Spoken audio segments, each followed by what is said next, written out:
I have received a letter from James Shaw seeking to debate under Standing Order 389 the announcement today of a proposal to sell 45% of Kiwibank to ACC and the Super Fund.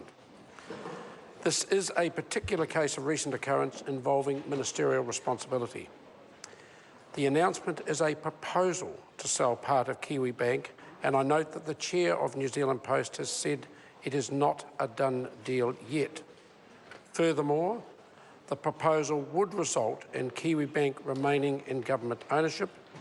And finally, there is an opportunity to debate the performance and current operations of New Zealand Post during the upcoming the annual review debate. For these reasons, I am not persuaded that the issue is urgent or important enough to warrant setting aside the business of the House today. The application is therefore declined. Would some honourable member care to move that the House take note of miscellaneous business? The Honourable Bill English. Mr Speaker, well, we can get the opportunity to debate Kiwibank anyway, because it's here, Mr Speaker. But hasn't it been interesting just listening to the preoccupations of the Labor Party? So, for a party that's meant to be concerned about jobs and incomes, their overriding concern this week is to assist the tax authorities of Mexico and Malta and the Cayman Islands.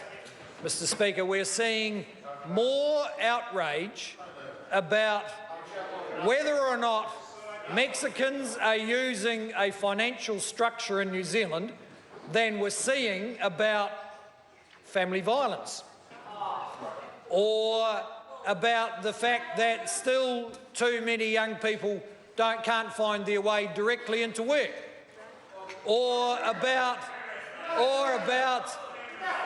any number of other of the things that used to be the preoccupations of the Labor Party. Used to be the preoccupations of the Labor Party. What happened to them? What happened? Well, we saw Dr. Cullen at the press conference today. What happened to the kind of energy and focus he used to bring to this House around issues that mattered to the Labor Party? What happened to the capacity to make people feel like the Labor Party really did care for the needs and the pressures of low and middle income New Zealand? Well, he could do it with some real force. And occasionally we listened, not very often, because he was often wrong, even though he was well intended. But at least he could do it. What's happened to that capacity? Well, it's Grant Robertson, which does mean it's gone. It does mean it's gone. So a party that can't seem to find itself getting motivated about the things it used to care about has been reduced to directing what little passion it has at demanding that the New Zealand government deal with tax avoidance problems in Mexico. That's where they've ended up. That is the Kiwi dream. That is apparently what really does matter today. Well, Mr Speaker, it's an interesting issue. There's a handful of people in New Zealand who got a grip on it, and probably not the member for the West Coast, probably doesn't have a grip on it. And of course we'll have to pay some attention to how that issue rolls on with these revelations in the international media. But meantime, the government's getting on with much more important things, like keeping the New Zealand jobs machine chugging along. Because we're in an economy that's strong enough to know that the people who will lose their jobs in New Zealand Post, which is a fading industry, and the people who will lose their jobs in Fisher and Paykel because they can't be globally competitive at manufacturing electrical products, we know that they will be able to get other jobs in this economy.